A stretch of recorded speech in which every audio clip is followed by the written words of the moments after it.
Students, हमने पहले पिछले लेसन्स में हमने सीखा था कि प्रेजेंट टेंस में present indefinite tense, present continuous tense और present perfect tense.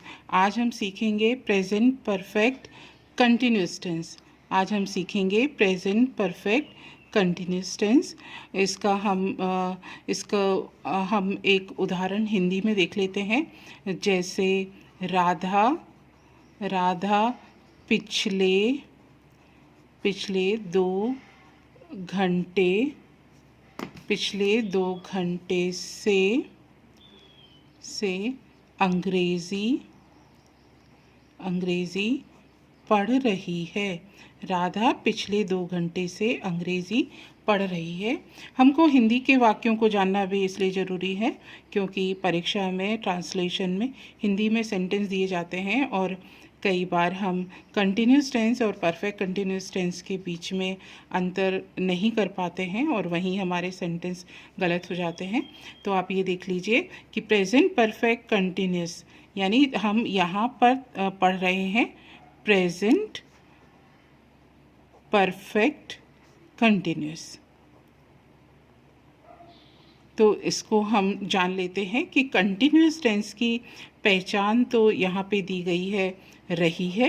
Continuous tense के लिए यहाँ बताया गया रही है और यदि समय का या समय अवधि का प्रयोग भी अगर उस सेंटेंस में किया गया है तब ये टेंस होगा परफेक्ट कंटिन्यूस। और है लिखा हुआ है तो ये प्रेजेंट टेंस। इस तरह से हमने इसी सेंटेंस से ये पता कर लिया कि ये sentence present perfect continuous tense का सेंटेंस है। अब now come to the structure of present perfect continuous. So the structure of present perfect continuous is, first we write subject, then helping verb.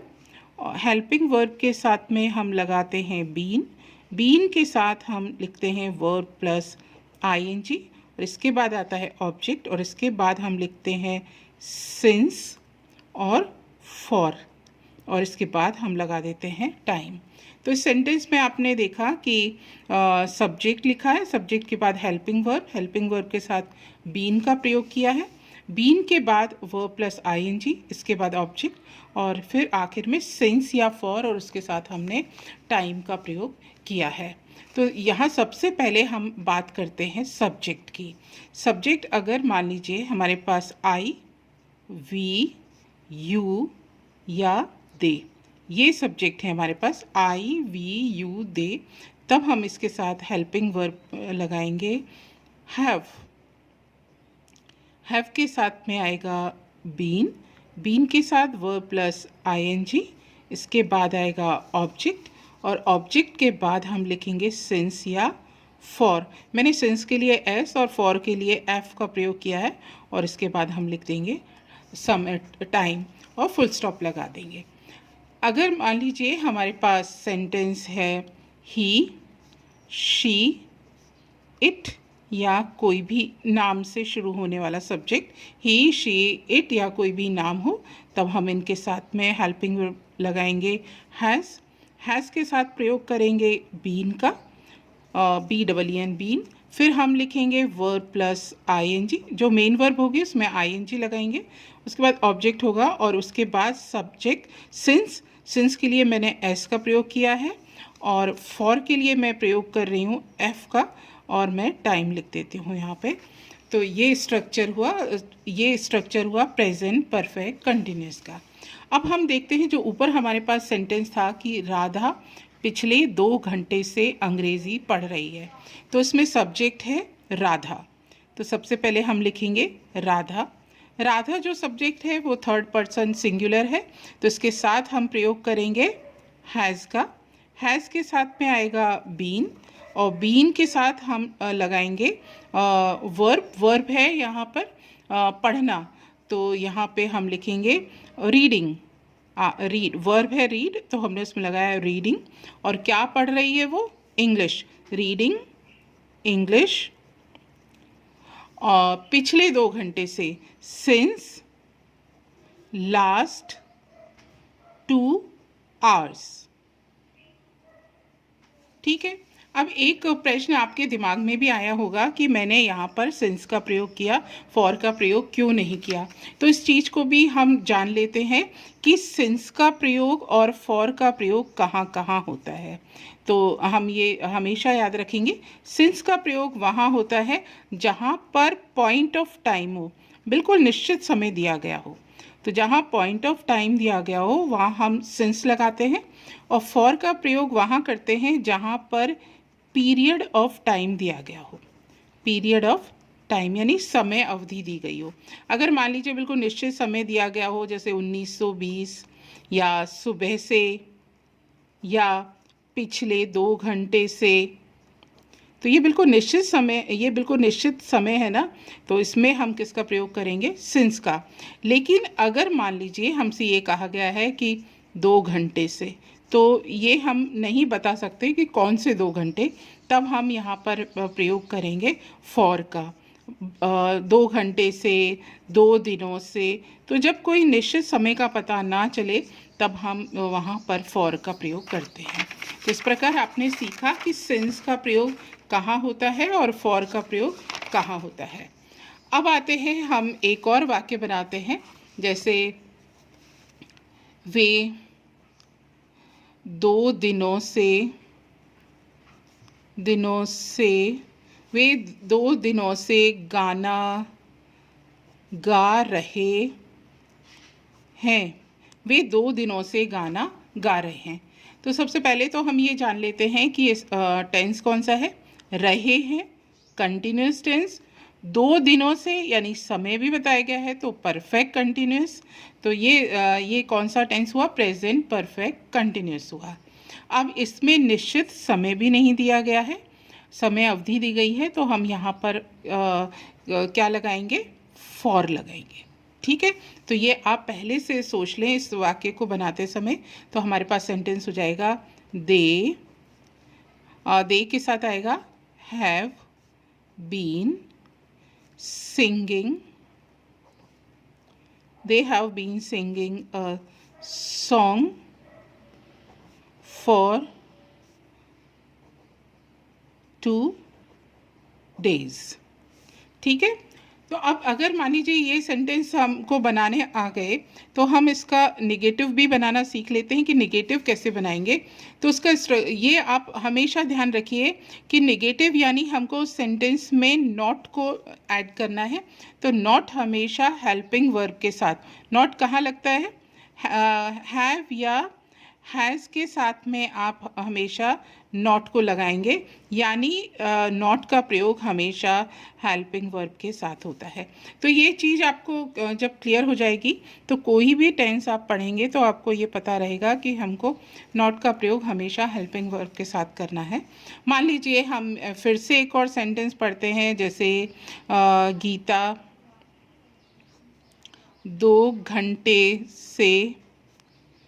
घंटे से खाना नहीं पका रही है।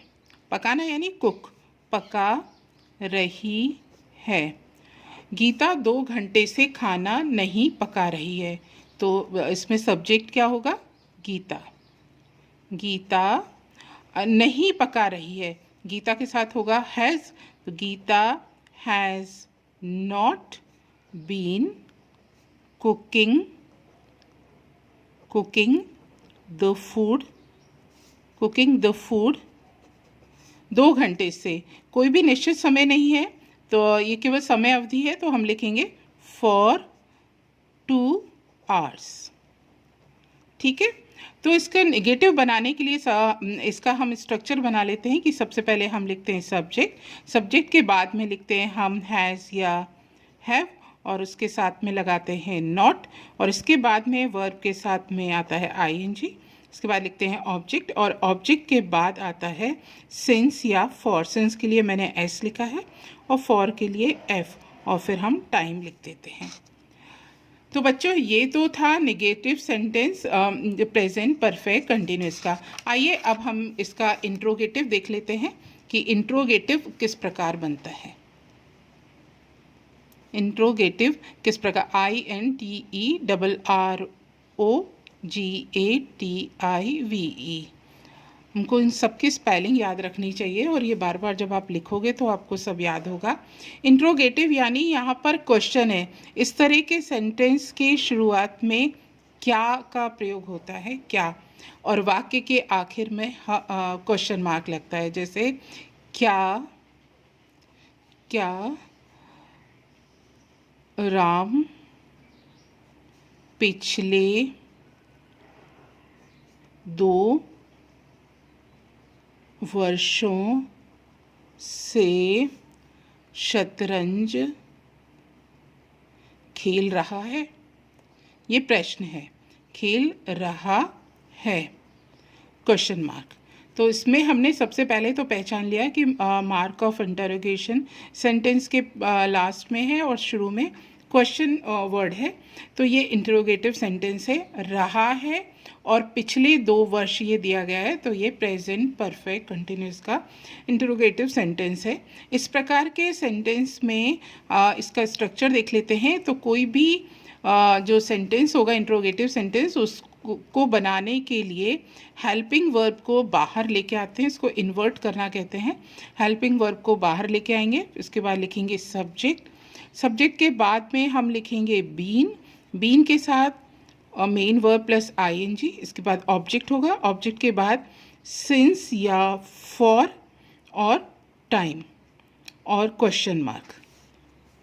ठीक है, तो ये हम सेंटेंस बनाते हैं। अब चूंकि यहाँ पे सब्जेक्ट क्या है, राम है, राम सिंगुलर है, तो इसके राम के साथ में हेल्पिंग वर्ब आएगी has Ram been playing, play यानी खेलना, ING लगाया, playing the chess, playing the chess, playing the chess since last 2 hours और मार्क ऑफ इंटरोगेशन। तो आज हमने सीखा कि प्रेजेंट परफेक्ट कंटिन्यूस टेंस क्या है, इसको नेगेटिव कैसे बनाते हैं और इसका इंट्रोगेटिव कैसे बनाते हैं। अब आपको करना ये है कि आप कुछ एक्सरसाइज नोट कर लीजिए जो आप बार बार बनाएंगे। तो सबसे पहले लिखिए सुमन पिछले 2 वर्षों से भोपाल में रह रही है। मेरा पहला वाक्य है सुमन पिछले 2 वर्षों से भोपाल में रह रही है। दूसरा वाक्य लिखिए, क्या पिताजी पिछले 20 दिनों से ऑफिस जा रहे हैं। क्या पिताजी पिछले 20 दिनों से ऑफिस जा रहे हैं। तीसरा वाक्य, मैं पिछले 15 दिनों से स्कूल नहीं जा रहा हूँ। मैं पिछले 15 दिनों से स्कूल नहीं जा रहा हूँ। इन तीनों वाक्यों को आप ट्रांसलेट करेंगे और अपनी कॉपी में लिखेंगे और इसी तरह के और भी सेंटेंस आप बनाएंगे। ठीक है, आज अपना प्रेजेंट टेंस पूरा हुआ। अब अगले बार जब हम मिलेंगे तो पास्ट टेंस पढ़ेंगे। Thank you.